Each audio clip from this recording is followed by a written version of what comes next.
Welcome back, guys. We are the Voice of the Broken. I am Chris. I am Deadeye Two Tongues. And we are a podcast that is dedicating to men's mental health, showing the struggles and overcoming those struggles to a successful life. I know this podcast airs on the To Be Better channel, as this is a sub podcast that's part of the main To Be Better product. But we are creating this in a way that we are trying to reach men and help women understand their men a little bit better. And what we do here is read emails. So if this is your first time watching a Voice of the Broken content, we hope that you find some sort of value here. All right, let's read this email. This one is called A Different POV. And it says, first off, I want to say I love your content. My girlfriend and I love listening to you and Peaches. We resonate with you two so much and listen to your podcast often. Now, to get into it. First off, I've never truly acknowledged that I had any true mental health issues. I just thought I was dealing with life. That everyone deals with some sort of just bad shit in their life, and that I was no different. However, it wasn't until I met my person, my other half, who literally broke down my fortress one brick at a time to make me realize and acknowledge that I needed and had been through some shit. I indeed had been through some shit.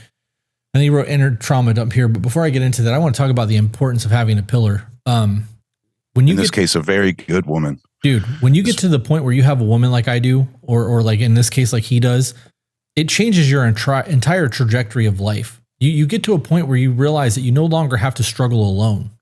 We get so used to just bottling up and like hiding our insecurities and all of the things that is the ugly in our life, because people don't want to hear that shit, that we become like a overfilled bottle and eventually we fucking explode.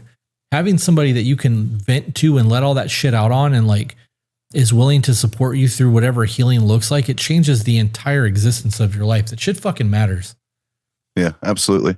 It's hard to find that click, man. It really is. 37 years old. I've been through plenty of relationships where I thought it was the one, and here I am. All right. He says, let me give you a rough timeline of my life, as I have been calling my trauma coaster. First off, I wonder what his soundtrack is for the trauma coaster. What do you think it is? I don't know. Mine would be Suicidal Tendencies, though. Jesus Christ, dude. That's like, that was quick. They have songs like Smash It, Adrenaline, Institutionalized, Gotta Kill Captain Stupid. I Shot Reagan. Like, come on, dude. Like, that would be the soundtrack to my trauma. But again, I'm also an 80s kid and I grew up listening to that band. So yeah. I mean, it was just lightning fast. Yeah. Almost as if you had thought about it. I hadn't. It fits. All I was thinking was the roller coaster at Universal Studios, where they have like the rockin' coaster where they blast Aerosmith in your face while you're riding or whatever they play, and it's like a rock and roll roller coaster. Mine would be Suicidal Tendencies, loud as fuck, right in the front bucket with two big ass speakers just screaming at you, playing as fast as they can. I'll get back to you on what mine is. Okay. I need a minute, First off, I never knew that my dad wasn't my biological dad until I was 10 years old. Most people would say, wow, I bet that was devastating. It was actually a relief. It also explained why I had always been treated like shit by him my whole life. Wait a minute. Hold on here. As someone that had a biological father living 30 minutes away, who was my boogeyman growing up, he's saying that it's a relief. Or I can't imagine someone looking at me saying, by the way, that's not your dad.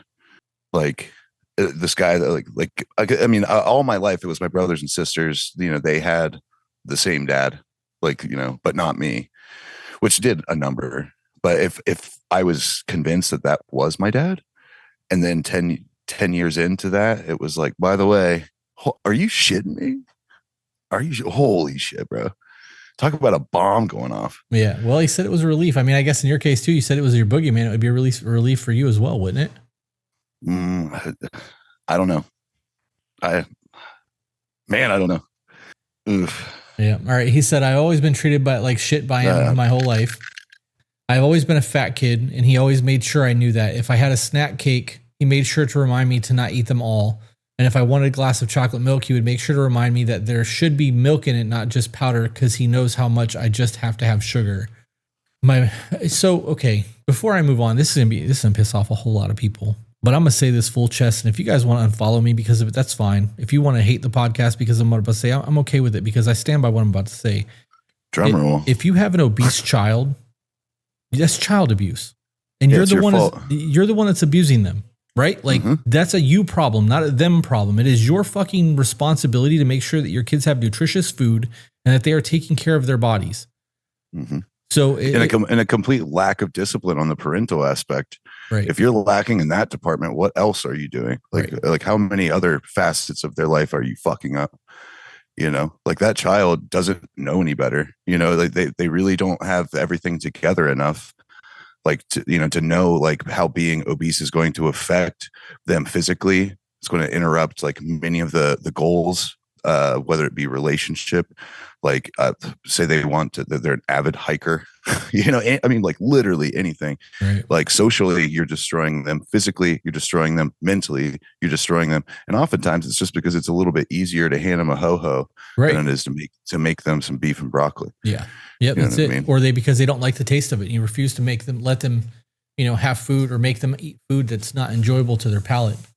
Yeah, yeah, I agree. All right. He then wrote, "My mother and my stepdad, let's call him Lee. They gave me my brother and sister. Now, I love my siblings, but as I grew older, I became my brother's keeper, bodyguard, caretaker, and whipping boy. If my brother did something stupid or got wrong, I got the blame, and I got my ass whipped with Lee's belt. As we grew up, my brother realized that he could manipulate Lee and get away with murder, and for the most part, I would be on the receiving end of the ass whooping he would have received. It was like that most of my childhood. Lee hardly ever held down a steady job. He was also looking for his next hustle to make some real money. I fucking hate that. I'm going to come back to that. Meanwhile, my mother worked shitty hours at a nursing home, so as early as age 9, I was helping take care of my siblings and Lee. I cooked dinner, washed dishes, and I made sure my brother and sister got ready for bed. I know that like we're in a weird transition because hustle culture was a thing for the last 15, 20 years, and now we're moving into this. You shouldn't live the hustle culture. It's a lie. You'll never make it. You shouldn't kill yourself for a career and all that bullshit. Somebody that's just waiting for the next hustle to make some real money, you're going to be poor your entire life. Like that's just all there is to that, because it's not, you can have a hustle and you can go out there and have a crazy work ethic and do all the things to make money, but that's something that you build upon. It's not just a one-time payday unless you win the lottery. And most of the people that win the lottery are fucking broke in 2 years. Like that's a high statistic. Most people that win the lottery are broke within 2 years. Millions, sometimes hundreds of millions of dollars. Yeah. And in debt in 2 years. Yeah. Because I mean, there's that opportunity to, invest in things, and to use that money for return. That's like the only time I like to put myself into a position where I am in debt is if I'm buying something that will allow me to make capital. That's it.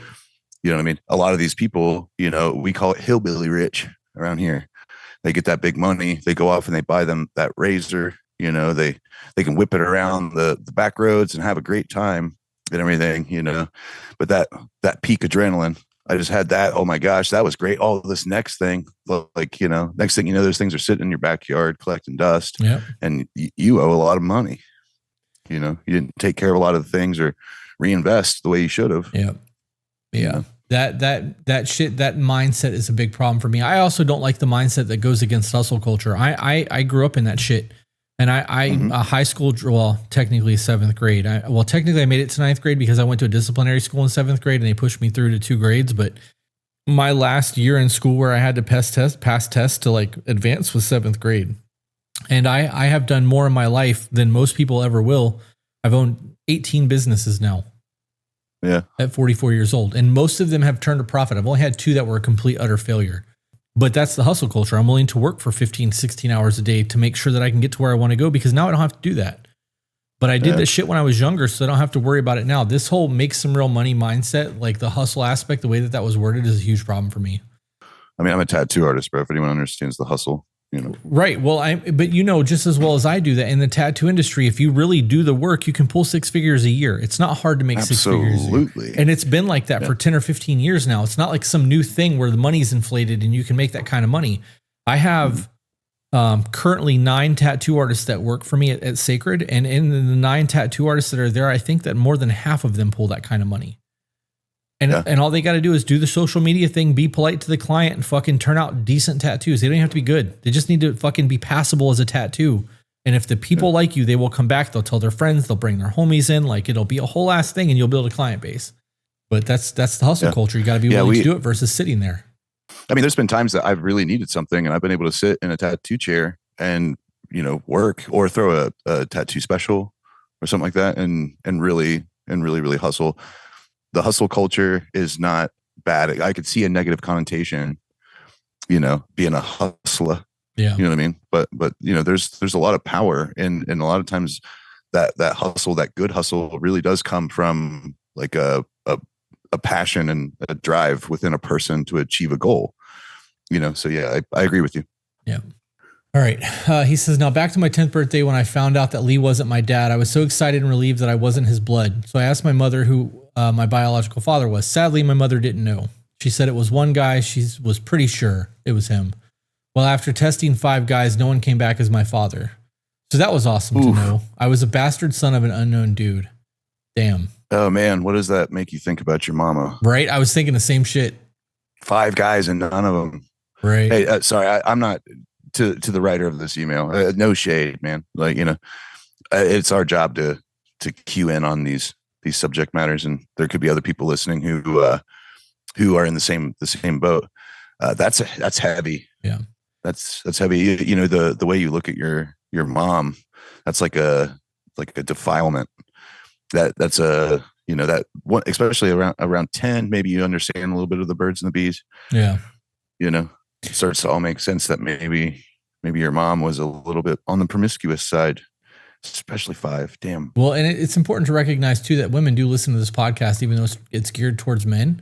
And if that's the case, this is one more reason to make sure that you're not fucking running around. Like could you imagine being that woman having to be like, I don't know, and then see your son get 5 DNA tests and none of them be right? Like that would, I'm assuming that would have been a huge fucking crush to her mental state. That's a lot all the way around. And a snowball, because that as time goes on, I mean, we'll see if he eventually finds out who his real father is. But man, if he doesn't at this point, he's just had the ability, just nothing but time to think on that since he was 10. Yeah. He said trying to find out who my biological father was made Lee mad. His mistreatment and verbal abuse escalated into physical abuse, especially once I was told in my teenage years because of football and testosterone. I was strong and I knew it. It gave me confidence to defy him. Every kid goes through that with their dad. It doesn't matter who you are, how great the relationship is. At some point between the ages of 12 and 20, you think that you're that motherfucker and you want to start to try to buck up and just to see if you're there yet. And I promise you, unless your dad's old as fuck, you're not there yet. Yeah. Well, I mean, I think if he did a good job, you know what I mean? Yeah. Like I remember, so, I weightlift, I do all that shit. I finally got the upper hand on my dad wrestling out of my sister's house. And it was, it was like sort of slap boxing, and then it ended up. And when I finally got him, I wasn't happy about it. It felt like I had fucked something up. Yeah. You know what I mean? I felt like I had disrupted the whole balance of like everything. You know what I mean? But like I got him once, but I'm not proud of it. Like, that's funny. Like he's the man. He's the, I still have absolute fear of that man. Yeah. Absolute. Not because he was hurtful, abusive, because I know he's a mule. He's a hard worker. He's a hard knuckled, thick callous hand motherfucker. Like, and I feel like he was supposed to die with the title of being undefeated. Yeah. I feel like I disrupted everything, but I got to say too, he almost had me. Well, there's a time where as a son, your job is to take over and handle your family. And that means looking out for the older generation that's no longer alpha anymore. The head of the household, or head of the family, however you want to word that, eventually that person has to be taken care of. Yeah, so at least you became capable enough to best him in that situation. So in the event, in a natural situation, you would be able to take that mantle. Yeah. And I would definitely be out of the children, I would be the one. Yeah. Yeah. I'm a mama and daddy's boy, man. Yeah. There's awesome. A reason why I live 0.5 miles away from my parents. That's funny. Yeah. That's cool. All right. He said, my mother and Lee had fights all the time. When I was 16, I watched Lee hit my mom like she was a man, and I lost it. I stood up, knocked the man down on his ass with one punch. Then I turned to my mom to help her up. All I remember was her yelling at me, why did I do that? How dare you hit your dad? I remember that crushing me right before Lee decked me with a lamp. The ass beating I took after that, I remember everything about, even the 3 days I had to stay home from school because I was quote unquote sick. That ass beating you got, you deserved. I mean, I'm not saying he deserved to hit you with a lamp. That's kind of fucked up, but that's some punk shit. It is. But you hit him. For real. You injected yourself into that, and you got a beating because of it. But you know why? You know why? Yeah. No, I'm not saying he's wrong for it. He's definitely right for fucking stepping in. If he hit his mom, he had every right to fucking defend himself. But you guys don't turn your back on somebody just because you think they're down. You fucking make sure that you got eyes on them until the threat's no longer there. There's a difference between knocking someone out cold. Yeah, you grab the lamp. Yeah. Fucking right, dude. Or a brick or a frying pan or a butcher knife. You eliminate your threats. And I'm not saying kill him, but you make sure that stops. You don't turn your back on him. But he is 16. That's the lesson learned. Yeah, like every horror movie ever, whenever the fucking villain falls down and is just, laying there. And it disappears. They look at him for 2 seconds, like, oh, he's down. It's like, that's the point where you put the heel of your boot into his brain. You know what I mean? What is your problem? Yeah. Yeah. He then wrote, there are a lot more examples of shit I went through, but I don't want to write a novel, so I'll move on. Afterwards, honestly, life was a little better. Lee actually got a job as an over-the-road semi driver, so he was gone and money flow was better. Electric wasn't getting shut off and whatnot. Prom was coming around and everything was good. In April of 2001, my little brother was involved in a sudden tragic accident and died when he was 14. I was 17.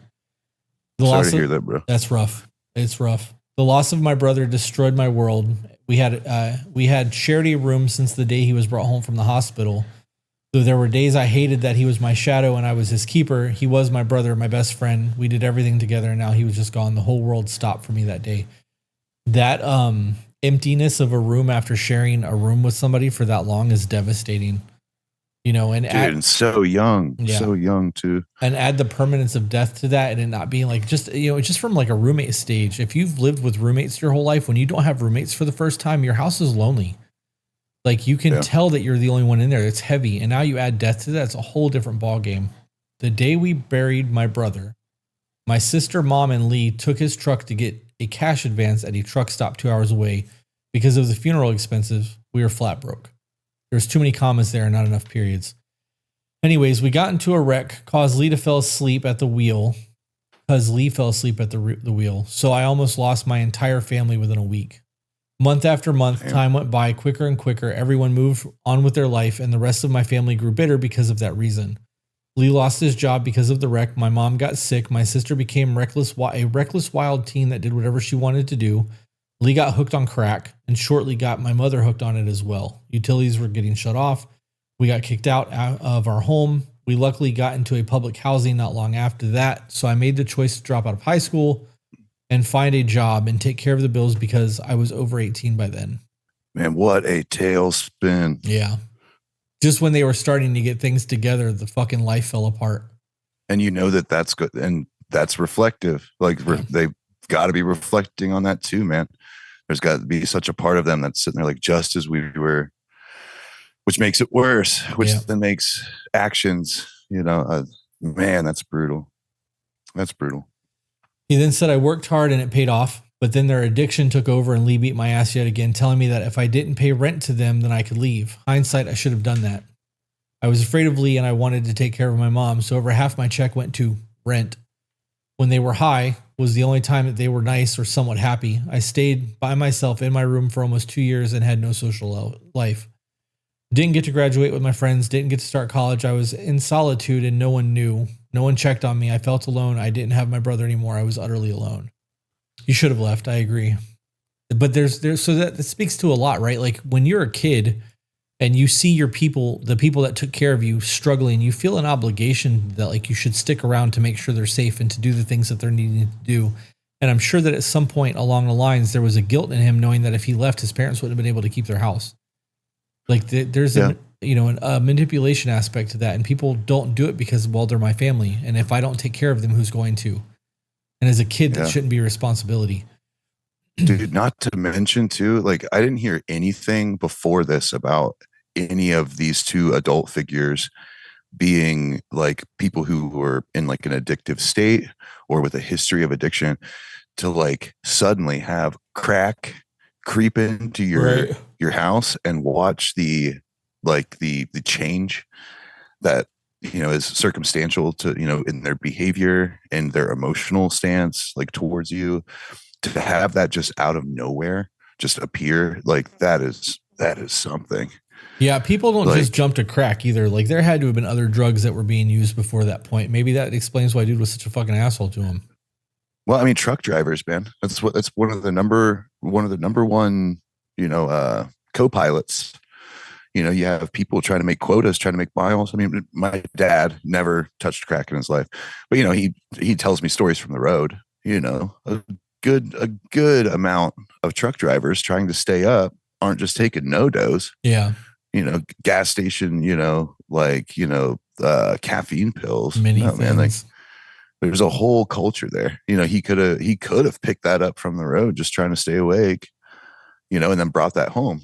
He was the one that was addicted, at first, and then got her addicted. Oh yeah. If I was to be a gambling man, I'd say that he picked that up from trucking.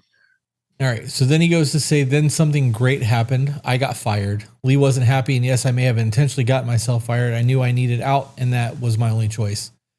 I made a desperate call to the only friend that I felt I still had before he went to graduate school to help me get my GED so I can get right into college.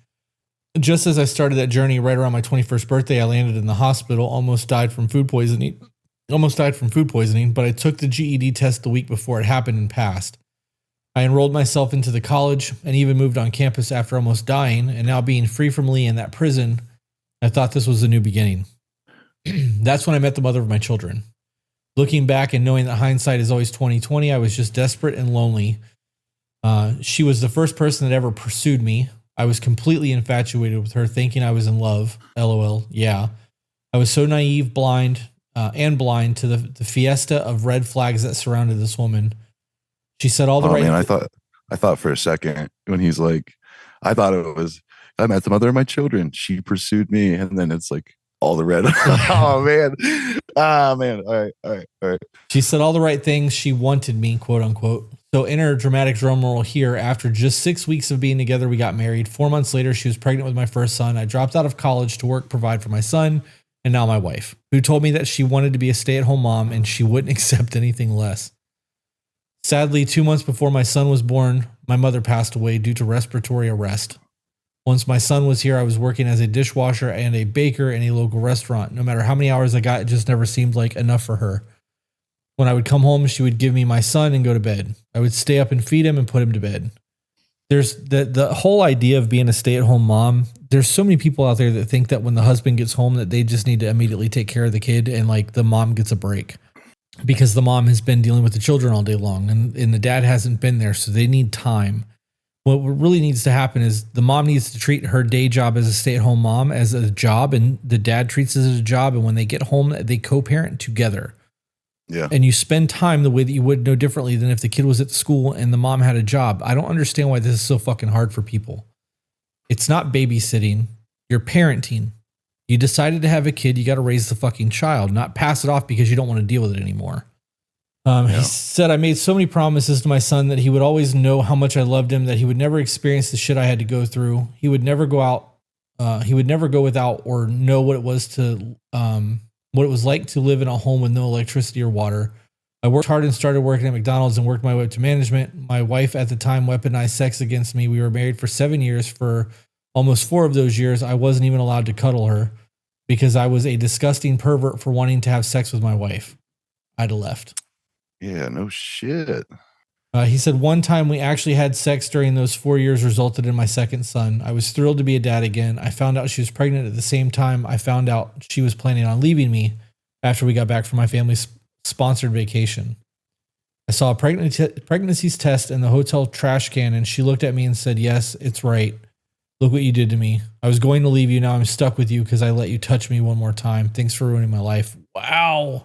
What is the point in even being together? I don't understand that. That's insane to me. Yeah, that digs, man. Because I let you touch me again. What did you expect? Yeah. Why was she even there? The real question is it his?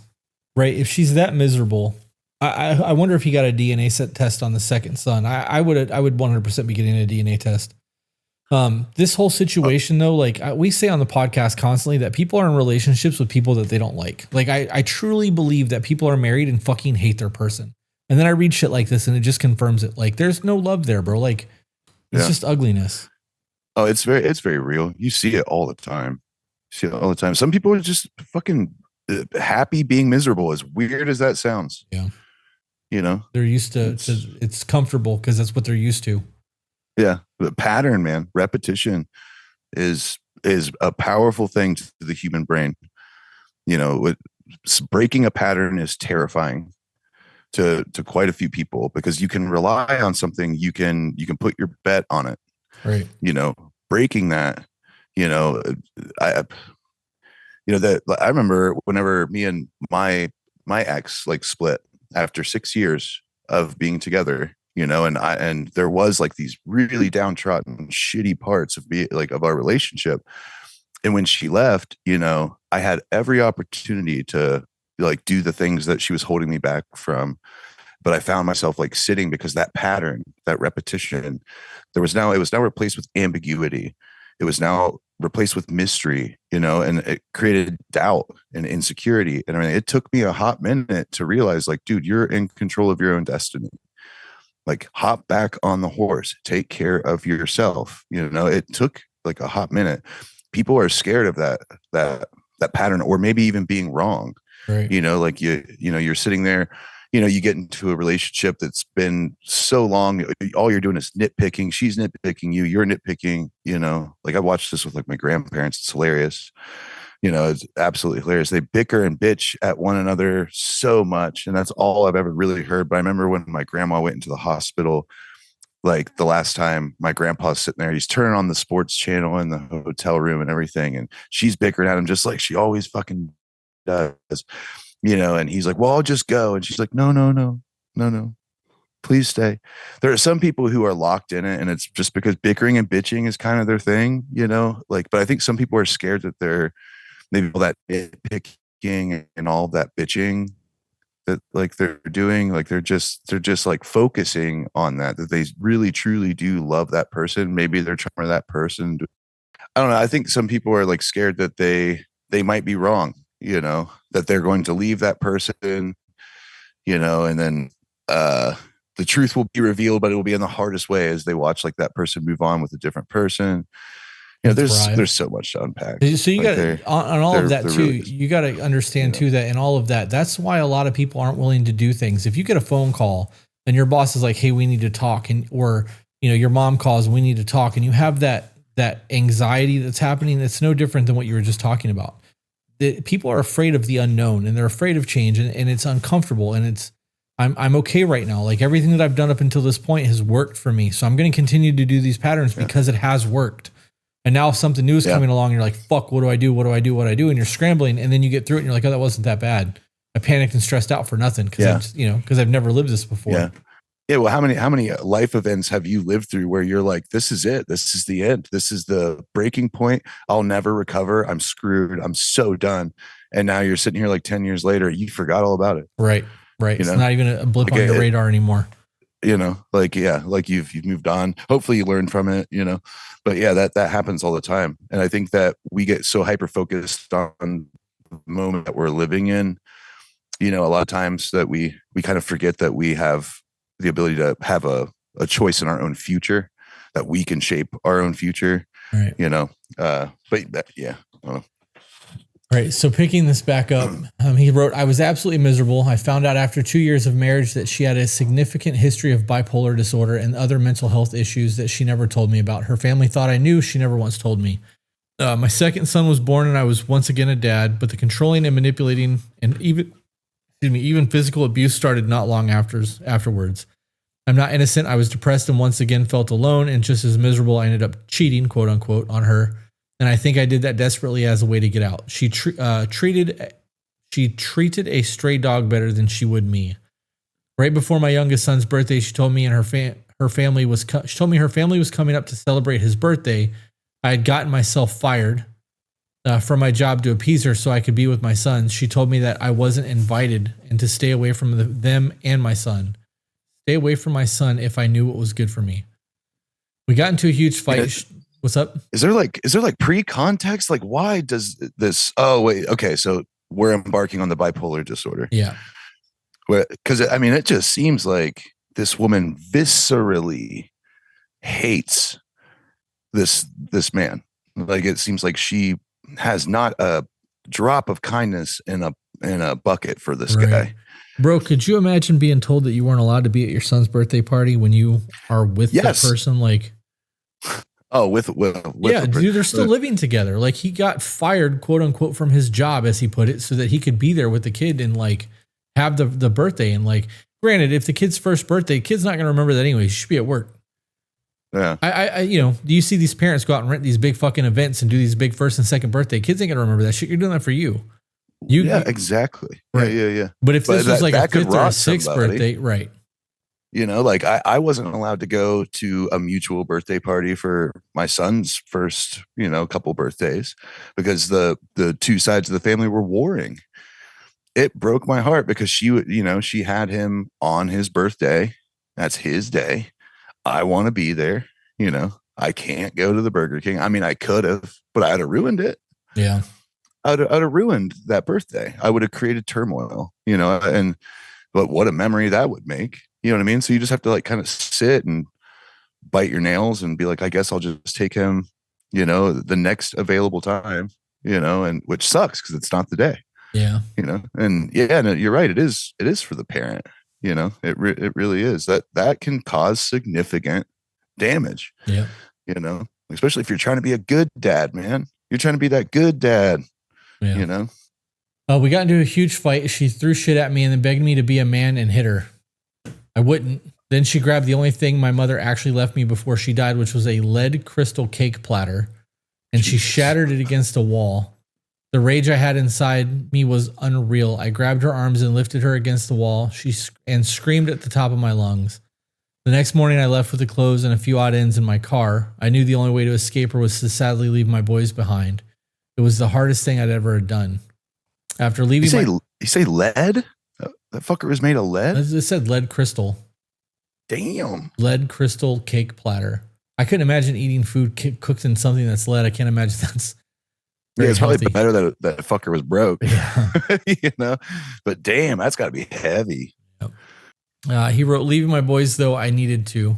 I felt like such a piece of shit. I stayed with some of my not so pleasant side of the family, but it was the only place I could turn to. I rebuilt myself and started towards a new career. Finally saved up enough money to get my own efficiency apartment and started taking EMT classes, something I had known I'd always wanted to do. Then passing said class and becoming one. During this time, my ex used my boys against me. She told the school I didn't have the rights to them once they were in school, so they wouldn't give me info about them. When I did get them, they were always happy to see me, and we always had a good time despite money being tight. Your ability to have finances shouldn't dictate the relationship that you have with your children, which means you were doing the right thing if they were still happy and having a good time, even though you didn't have money.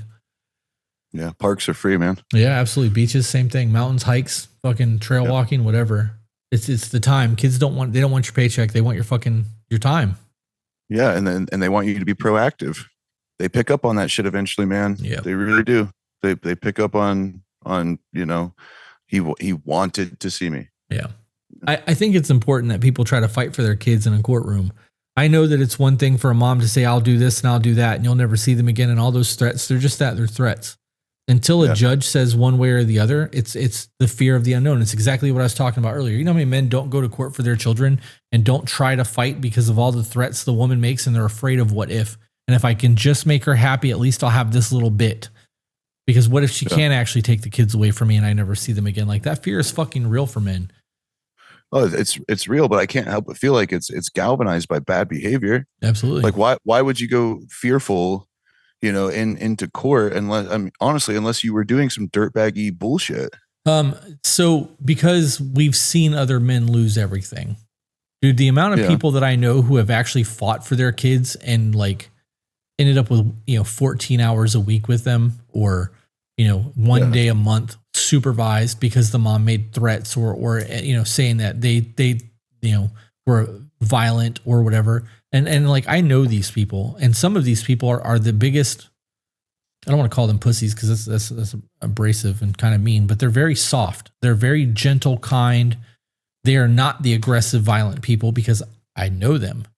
But because the woman made a police report saying that they were getting threatened or violent, now when the court goes, there's documented abuse or documented threats of violence, and now there's a monster being made there. And, you know, I was scared for my life, judge.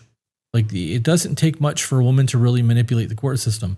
The upside is there's a lot of states now going 50-50, and you have to prove the father or the mother unfit to get 100% custody, which in cases like this, it's a great thing. But in cases where you have somebody who's actually a piece of shit parent, it's really fucking hard to prove them unfit. And the unfit, you know, how do you even define that? Because there's no legal statute that says unfit. If they don't have a job and can't afford to feed them, does that make them an unfit parent? In my opinions, yeah, because you got to fucking eat to survive. If their water and power is constantly getting shut off and you live somewhere where it gets cold, is that unfit? In my opinion, yeah. Judge may not see it that way. Well, they could take it to a hotel or they could go stay at a relative's. They can make it work. Like, you know what I mean? So the laws are I guess what I was getting at, like, you know, with being fearful is like, if you're doing things, you know, you like, it's easy to prove, like, you know, like I'll tell them that you're a drug addict. Well, because you can't fucking piss clean. Right. You know, because like on your visitations, I've documented the past like 4 times that you're supposed to see them and you didn't.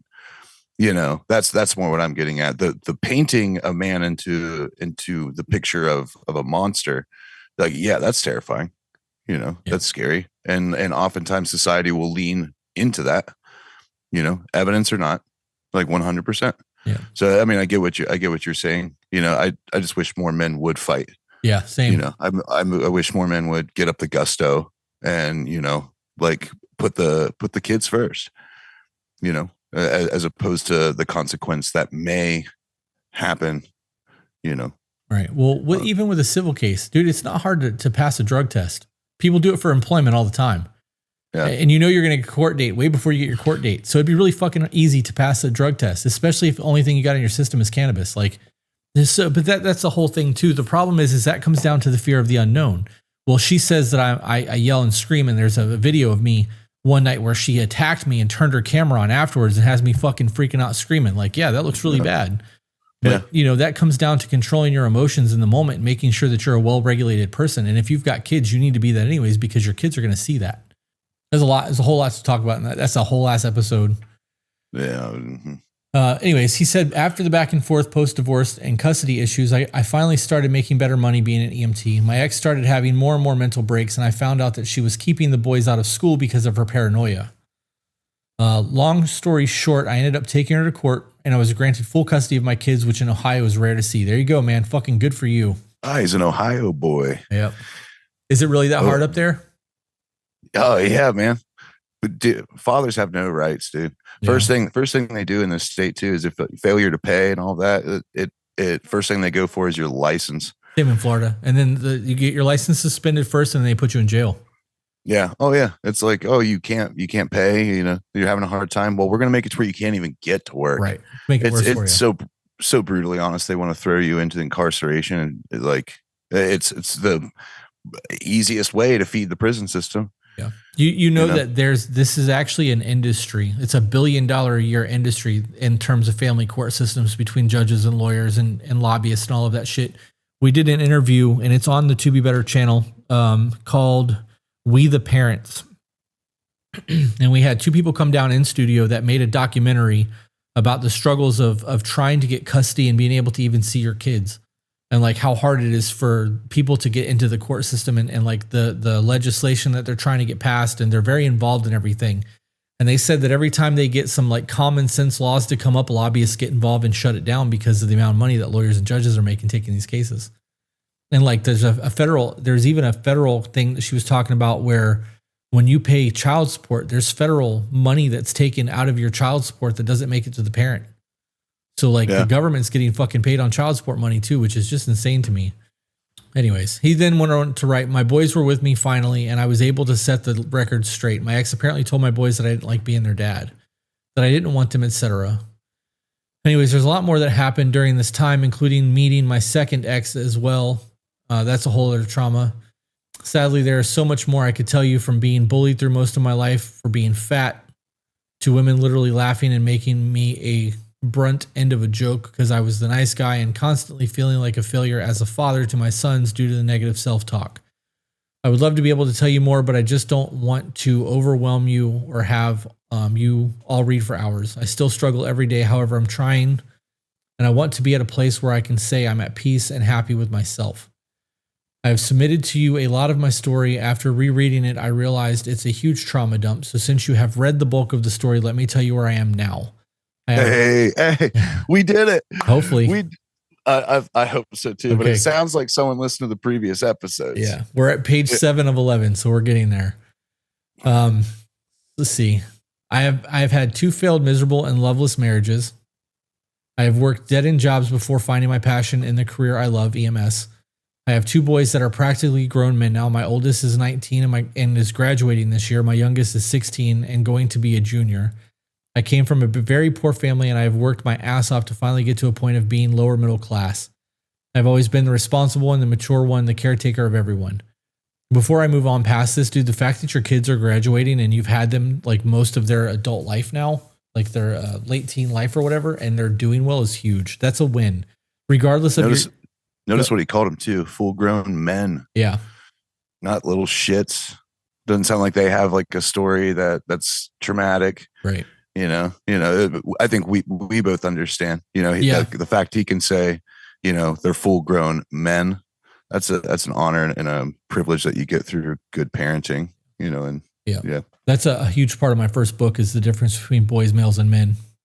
I take that man thing as a badge of honor, and I don't think that everybody has the right to call themselves that. So I would take that as an accomplishment. There's a victory there. I broke this down as a premise to where I am now. I have had 2 failed marriages because I settled for women that I thought I deserved. I did whatever they wanted, even at the sacrifice of anything and everything. I may have wanted. They used me. I was the only income. Because of that, it's because of what men do. Everything was my fault, despite literally doing everything they wanted and then some. I was never enough. What I did for them was never enough. I would let them beat me down to feeling like I was nothing. I wasn't worthy of love unless I provided for them, even at my own expense, especially with my mental health. That whole because that's what men do. Our job is to protect, provide, and lead, and not everybody's worthy of your protection, your provision, or your leadership. You guys have to find a woman that is worthy of what you're bringing to the table and is willing to treat you as an equal. And if you don't have that, fucking move on. You can be all of those things by yourself. You can lead a great life. You can provide for yourself. You can protect your family, your kids, whatever. And you can do that shit by yourself. You don't need a stand-in. And if your person is not making your life better and bringing you value, you're with the wrong fucking person. It's just all there is to that shit. Do you think it's a possible thing to be happy, truly happy alone? Yes. Yes, I do. I think that loneliness is okay, let me ask you this. If you had never met another human being, let's say that you were just poofed into existence at the ripe age of 18, you had a grown body, and you were the only person on a planet, and you had never met another human being or knew anything other than you existed, would you be lonely? Or would you even know what lonely was? It's a very good question. I think that naturally, do I have nature all around me? Absolutely. Well, then I would notice that, the cardinals, they mate, they carry on, they have, their whole system that they go by. Look at these deer over there running around. Like there's a male and a female version of them. I think that I would have an inclining that more than likely something's very off. Right. But without the years and years of knowing that there's other people to communicate with and like showing up, maybe I would just be a peaceful observer of everything around me. But I think that there would definitely be like a longing. Right. Well, because you'd be the only one. You would know that there's something out there that's missing, but you wouldn't be able to define it as loneliness because you wouldn't have known what that companionship felt like. Now, right. And because I've never had something to covet, because I've never had, I've never seen, a female, and been in awe and, imagine being the only human on earth, and in walks a woman of any shape, size, or, or whatever sexuality you're into as a man, just another human being would be a lot, that would be mind blowing. And of course that would become your ultimate fixation, right. is trying to, but I think up until that point, if you didn't know it was possible to have conversation, I think that you would just be a peaceful observer, but I think a part of you would know you could be happier just based off the world around you. There is definitely a difference between being alone and having the feeling of loneliness. And the feeling of loneliness is something completely separate. I think that you can choose to live your life in solitude and not have a partner or a lover and still find community and compassion in others and your own little tribe or whatever it is that you need to do to feel fulfilled. And I think that you would get everything that you needed to get from the people that you choose to have in your life minus sex, unless you find a booty call. And I truly believe that, because I've done the alone thing. And, I really found out who I was when I no longer had to cater to the emotional needs or wants of another human being. And I got to learn about the things that make me happy and the things that fill my cup. And then when I was able to meet my wife, I knew what I wanted and what made me happy. And I wasn't willing to sacrifice that again. And having that understanding propelled me into where I am now. I mean, I've been in relationships where I was just as lonely as I was being alone. Yeah. You can be a room of 100 of your closest people and feel like that. Yeah, absolutely. But that speaks to depression. Right. Yeah. And trauma, like after being shot, I had a completely different understanding of the world around me, and all of these people who were staples within my life and everything, trying to like bolster me up, like, reminding me on a daily basis, like, well, you're the strongest person I know. You're Superman. The more they said that, the more I felt disconnected from them. Because I'm like, I need you to like be here in my moment of weakness. Right. I don't need you to build up a falsehood that I am this strong, like armor clad person. I need you to be there and listen to me being broke. I'm destroyed right now. Like, I'm not this strong person. Just because I lived doesn't mean I'm living. I'm broken. I am crushed right now. And that was all I was getting, was people, yes menning me over and over again. And it created a divide. It pushed those people away. What I needed was people to confide with, like maybe emote the same kind of way. Like, let me in, like, give me your perspective. What's the lowest you've ever been? I needed that. I needed that communion. Instead, it was just constant putting up on a pedestal, and which didn't work for me. Right. And isolated me, and so did sink me further and further into like depression. And made me introvert rather than extrovert. That isolates you away from everybody else that should be there to help you while you're healing. Like, that is an isolating thing, because they're picking you up so high and they're not giving you the opportunity to voice what you're going through. Yeah. Yeah, it's rough, dude. So he found her, my missing piece, the other part of my soul that I knew was out there. She came into my life unexpectedly and randomly. She was beautifully broken. And with that said, I was able to see what was underneath. We have been together for a while, learning each other and wanting to improve on the mistakes of past relationships. We are so open with each other, so open that she finally helped me to see how much trauma I had been holding on to for years. She tore my walls down brick by brick, carefully and with so much love and patience.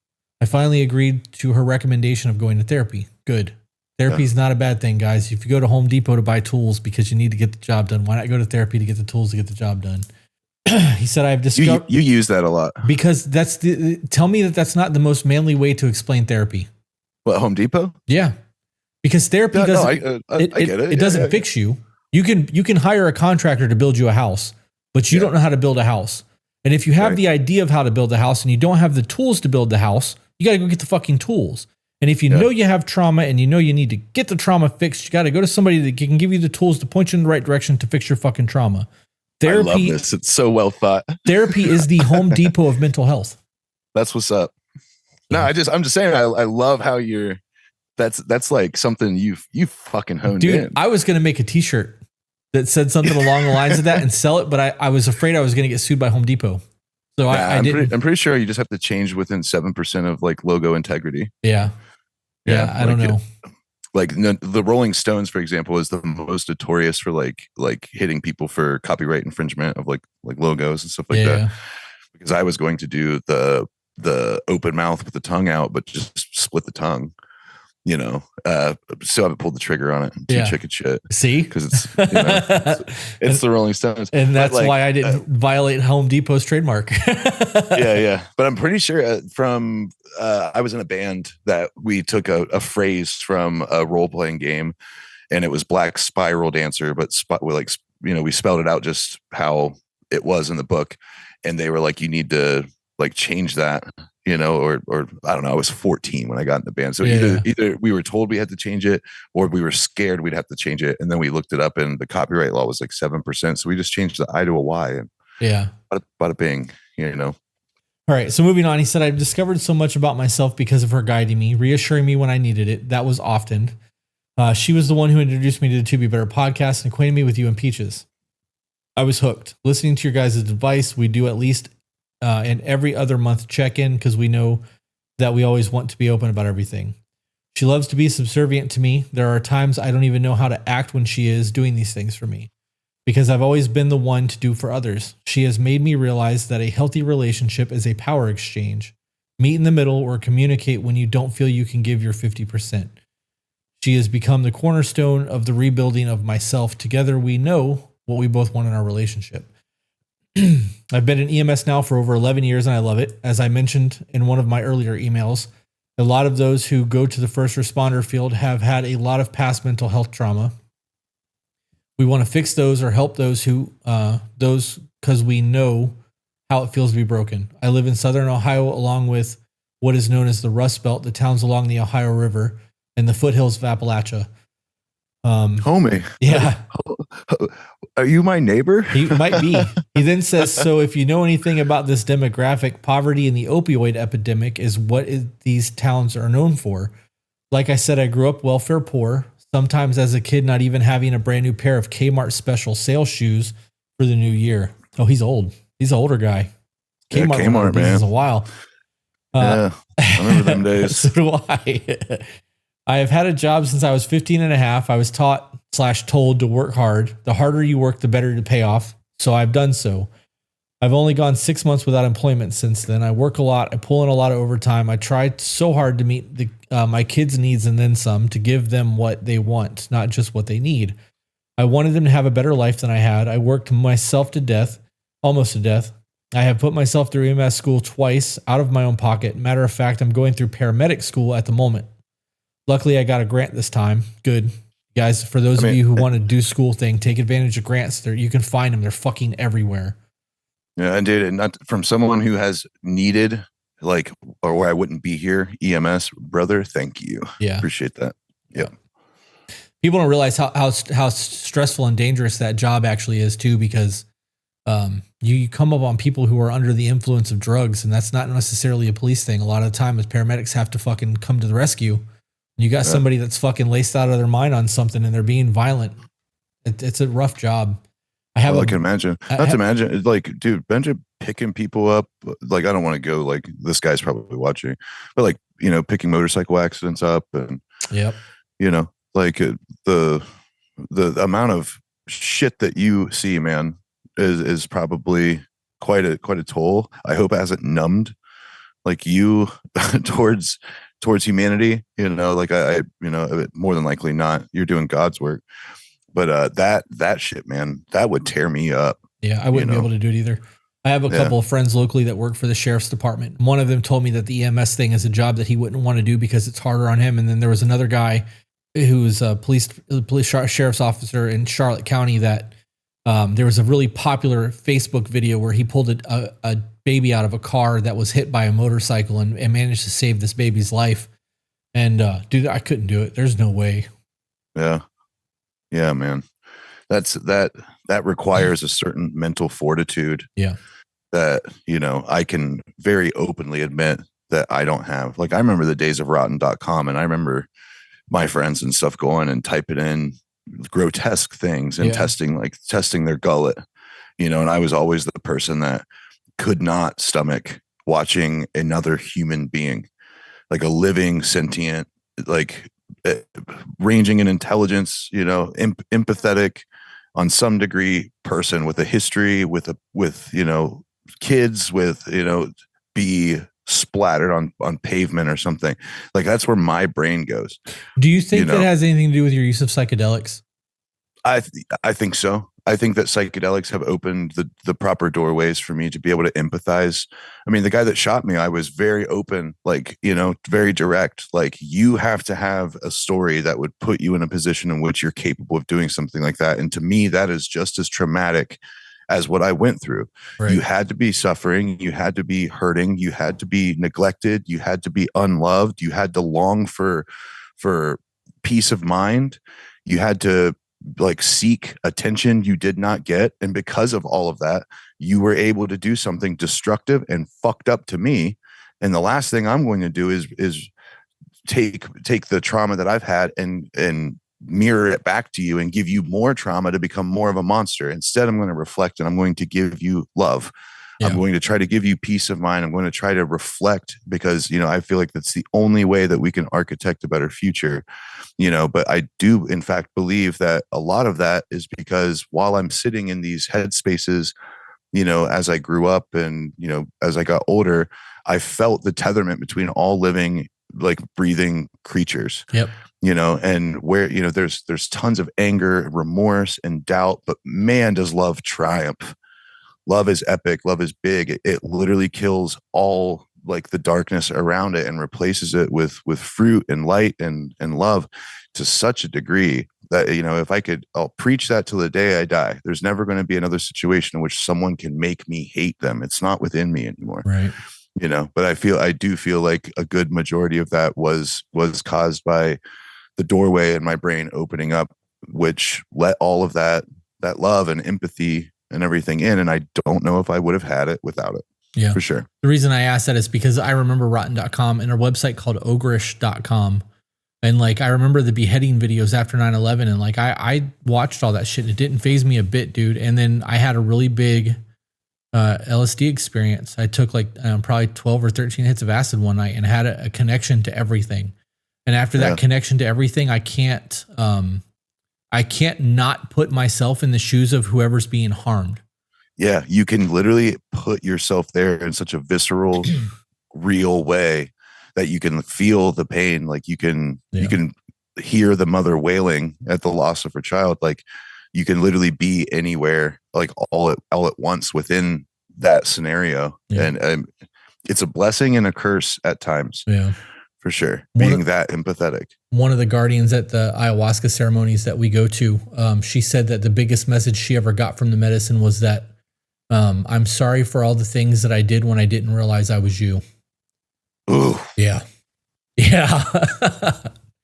Yep. Oh, that immediately made me weepy.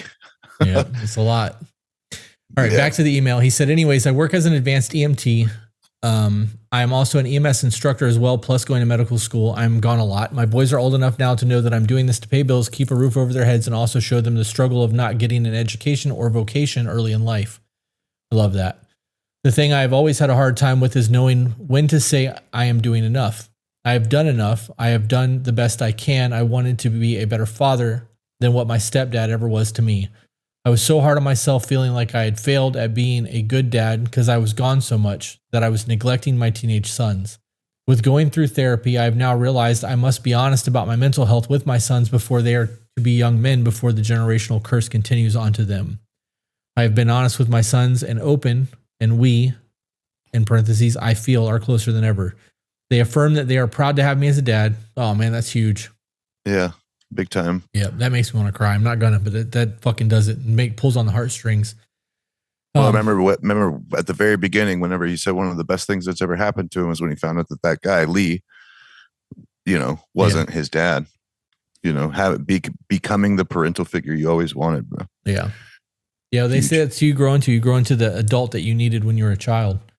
They see the sacrifices I've made that they would have never once felt like they went without or unloved. With that being said, I now can take a step back and say I'm doing a good job and have done a good job as a father. I have my demons. I have my negative self-talk. I am my own worst critic. I set the bar high for everything. Therapy has shown me that I do this to survive. The fight or flight instinct that if I do more than what is expected, then I will have earned my keep. My health sucks. I've been a fat kid, fat guy my whole life. My largest was 500 pounds. I'm currently 455. Not a lot, but a start. I'm currently working on my health because I have changed my thinking about it. That's how you have to do it. Diets don't work. You have to make a life change. Yeah. And that starts with your brain. It sounds like he's got discipline in every facet. Except for eating. And it sounds like it bothers you a lot. It's real hard to get into the gym, to break that space, that headspace that allows you to be that level of miserable in your body. If you can muster it up, it sounds like your last frontier, man. Like it really does. And thank you for sharing the positive buildup, but this reoccurring theme of you not being happy. It is difficult, but it's not the most difficult thing. It sounds like you've been through so much worse. Now you just got to challenge yourself. Yeah. Like portion control, so small little things, man. Once you see a difference, once you watch that first pound shed, once you can actually see the trajectory of your choices are starting to shed off some of that weight, I feel like maybe that's like the last frontier, man. I think this dude would be fucking elated if he could just get that shit under control.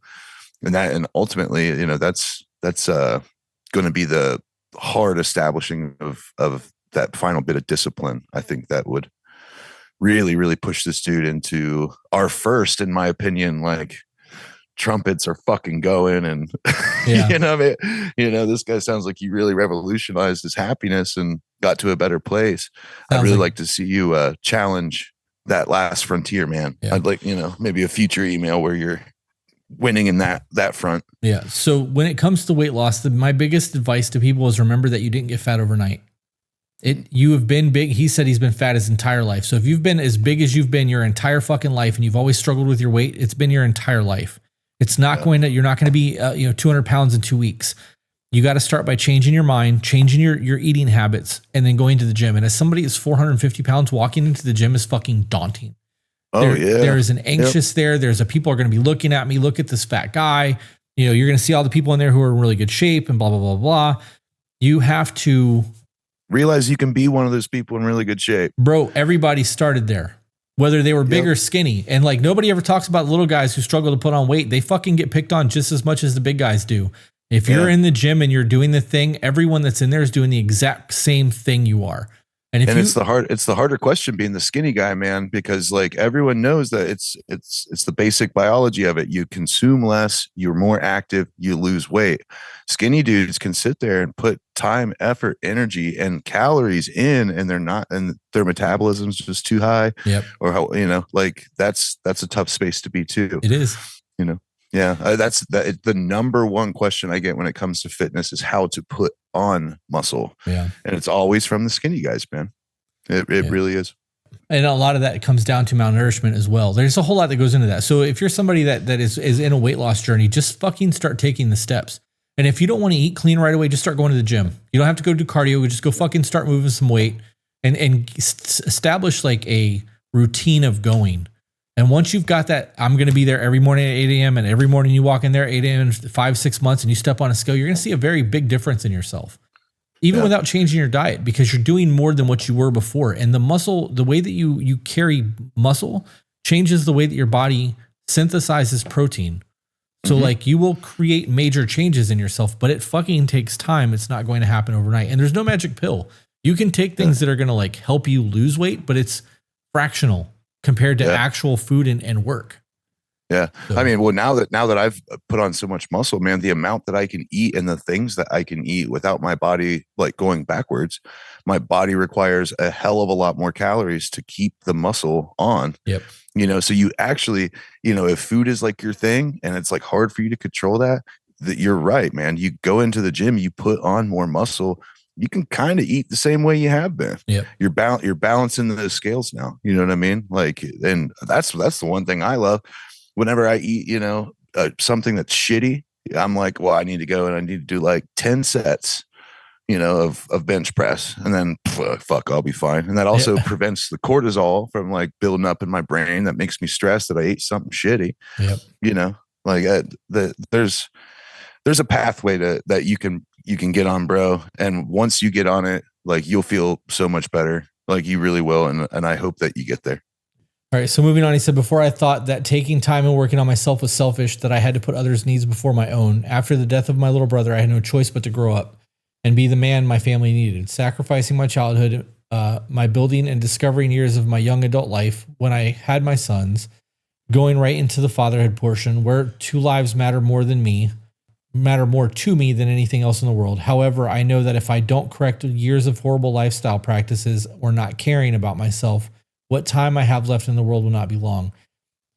You can't take care of people if you can't take care of yourself. That's just all there is to that. You can't pour out of an empty cup. In the end, I have learned that I need to see what I have accomplished, that it's okay to be vulnerable, to deal with the pain and the betrayal of those who you trusted, to still protect and guide you. It can be done. I know I still have so fucking much work to do. So much trauma and shit I need to work out and deal with. I refuse to be a statistic or another one of those men that looks at the wrong end of a barrel. Pride and denial only sends you spiraling further down in life.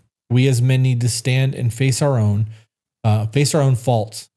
They never go away despite how much we ignore them. I am fortunate to have someone in my corner that sees the real me, even when I didn't know who the real me was. I, for the first time in my life, feel valued and appreciated. I see my self-worth. I want to see even more. I want to stand in the mirror and be proud of the fucking man that I am. Ooh. Right. Listen to that gusto. Yeah, man. I fucking love that. Own your life, dude. I want to work on improving that man so my hopefully future wife will enjoy a long and loving life with me. We all fall. We all fail. We all have demons. We all struggle. We all make sacrifices. The most important thing is we are not alone. Not anymore. Thanks to voices like you, Chris. Let it out, man. You good? No, I'm good. I'm at a point now since my ayahuasca ceremonies that I can cry and just keep going. Like I don't ugly cry anymore.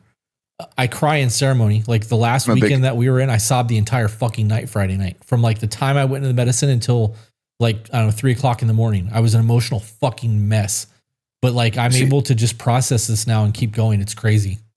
I'm never going to be one that says the two words ugly and cry in conjunction. Yeah. Nah. Fuck that. Nah. If you'd have seen it, is ugly crying. You got snot bubbles coming. Like it's so not a pleasant fucking sight. What, bro? that is the raw dog shit. That is letting it out, man. Yeah. That like half the time I'm listening to these, I'm like waiting for it. I'm like, I could use a good fucking cry right now. I really could. I only got one tear duct that works. Bring it on. I'll cry twice as hard to make up for the He wrote, manning the fuck up needed to have a new approach. And I believe that's what you are trying to do with this podcast / community is a great start to changing them old ways of thinking of being a man. Regardless if you read this or if it gets put on the show, I just wanted to extend my thanks, plus declare that I am honestly, for the first time in my life, proud of the man I am. That's good, man. That's good. It's good to hear. You know that there's so many men that go through life that never get that. Uh-huh. What's that old saying that the only time a man gets flowers is at his funeral? At his funeral. Yeah. Yep. People don't understand, like, that's something that a lot of men crave. Ladies, if you've never told your man that you're proud of him, look at him in the eye and tell him you're proud of him. And give him a reason why. And it doesn't even have to be a big reason. Just give him a reason. Tell him he's a good fucking dad or that you recognize his efforts. And see what it does to him. Shit's like electric in a bottle, man. Dude, it's so much. Yeah, you could tell me all sorts of things, but man, the moment someone tells me, like, because it's weird how much I dig around for that within myself. Yeah, dude. And I'm like, do. And I could be looking at something incredible I just did, the coolest song I ever made, the most awesome video I've ever put out, but like I'm still like lacking in that ability to look inward and be like, good job, dude. Yeah. Really good. When somebody else gives me that, especially whenever the tone of voice and everything, like really, it's not like just some half-hearted shit. It's like some real, I'm proud of you. Like, I mean, it makes me weep. Yeah. I'm like, yeah, I like try to play it cool. I'm like, yep. Yep. Yep. Oh, thanks. Oh, holy shit. When my mom's calling and I like dip around, the side of the building and just, like I'm just losing it. You know what I mean? Like it really is gas for the engine, man. Yeah. It means a lot, especially if it's something that we haven't heard before. We're doing everything that we can. I think it's more than just knowing that somebody's cheerleading for you and recognizing your efforts. It's that somebody actually sees you. right? Yeah. Like there's a real validation in somebody being to the point of actually having that proud moment for you. Yeah. It's a lot. Yeah. We're an hour. The only thing, the thing I wish he would have said just now, one thing he said, I hope my soon to be wife. I really wish that he knew, he came in with the same confidence and was like, my soon to be wife. Yeah. Like I wish he would have hit it with that, you know? I wonder like, what the holdup is on that. I wonder if it's know. time or money or what makes that a thing. Or maybe just respecting her choice or whatever. Maybe he's just, like he's very, very much so aware that, he doesn't want to put that on her or something, but I wish he came at it with that confidence that he knew that this was his future. It sounds like he does. Yeah. Sounds, and we, in the typing and everything, but I wish that I got slapped with that confidence that this guy, he knew she was the one. Cause I long for that feeling too, Yeah. You'll get there, man. Yeah. In time. I'm good. I'm working on me. Thanks for being here with me today, dude. I know that like last week we didn't record and things are a little behind in my life as a fucking shit show right now with everything that we've got going on. But you're texting me and asking me if we were going to be recording is holding an accountability to me that I otherwise would not have had, because had you not texted me yesterday or the day before and asked about today, I wouldn't have recorded this week. I would have waited until next week when I didn't have as much going on so that I could sit down and really focus on the emails. But knowing this is like a gym partner, knowing that you're going to be there at 8 a.m. makes me have to be here at 8 a.m. So it's making me do the thing. So I will be the swift kick in the ass, my friend. Yeah. But let me also put this out there. I know that the show is like this email. I'm so happy that we both get to walk away smiling. I know that in the future, there's going to be some that leave us fucking truly train wrecked. Yep. That make us walk away like hurting, and that ambiguity of going into a show where you're like, that's why like yesterday I kind of asked you, I was like, do you ever pre-read these?